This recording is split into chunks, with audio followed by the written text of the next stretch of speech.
but from the desk lifted the hand telephone. "Spring 3100," he said. He sat with his legs comfortably crossed, the stand of the instrument balanced on his knee, his eyes gazing meditatively at the yellow tree-tops.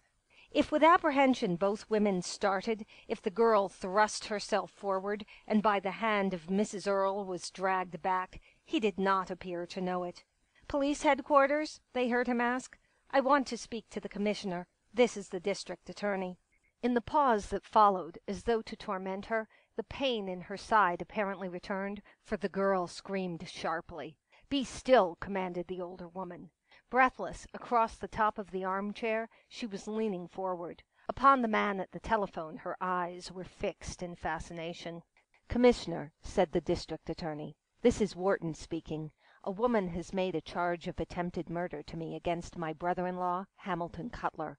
On account of our relationship, I want you to make the arrest. If there were any slip and he got away, it might be said I arranged it. You will find him at the Winona Apartments on the Southern Boulevard in the private hospital of a Dr. Samuel Muir. Arrest them both. The girl who makes the charge is at Kessler's Cafe on the Boston Post Road, just inside the city line. Arrest her, too. She tried to blackmail me. I'll appear against her." Wharton rose and addressed himself to Mrs. Earle. "I'm sorry," he said, "but I had to do it. You might have known I could not hush it up. I am the only man who can't hush it up. The people of New York elected me to enforce the laws." Wharton's voice was raised to a loud pitch. It seemed unnecessarily loud. It was almost as though he were addressing another and more distant audience.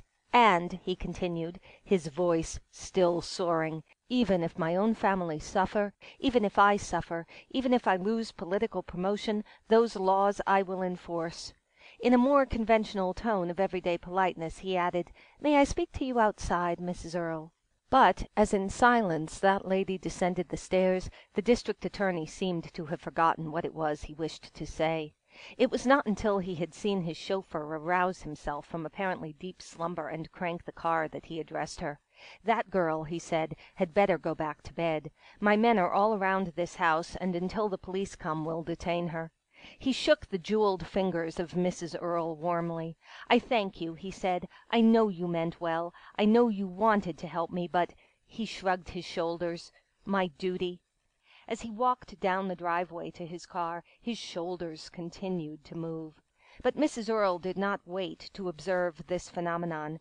Rid of his presence, she leaped rather than ran up the stairs and threw open the door of her office. As she entered, two men followed her. One was a young man who held in his hand an open notebook. The other was Tim Meehan of Tammany. The latter greeted her with a shout. "We heard everything he said," he cried. His voice rose in torment. "And we can't use a word of it. He acted just like we'd oughta knowed he'd act. He's honest. He's so damned honest he ain't human. He's a gilded saint." Mrs. Earle did not heed him. On her knees she was tossing to the floor the contents of the waste-paper basket. From them she snatched a piece of crumpled paper. "Shut up!" she shouted. "Listen!" His chauffeur brought him this. In a voice that quivered with indignation, that sobbed with anger, she read aloud. "As directed by your note from the window, I went to the booth and called up Mrs. Cutler's house and got herself on the phone. Your brother-in-law lunched at home today with her and the children, and they are now going to the Hippodrome. Stop, look, and listen. Back of the bar I see two men in a room, but they did not see me. One is Tim Meehan, the other is a stenographer. He is taking notes. Each of them has on the earmuffs of a dictograph. Looks like you'd better watch your step and not say nothing you don't want Tammany to print." The voice of Mrs. Earle rose in a shrill shriek. "Him a gilded saint!" she screamed. "You big stiff! He knew he was talking into a dictograph all the time, and he double-crossed us." End of the Frame-Up by Richard Harding Davis. End of The American Rivals of Sherlock Holmes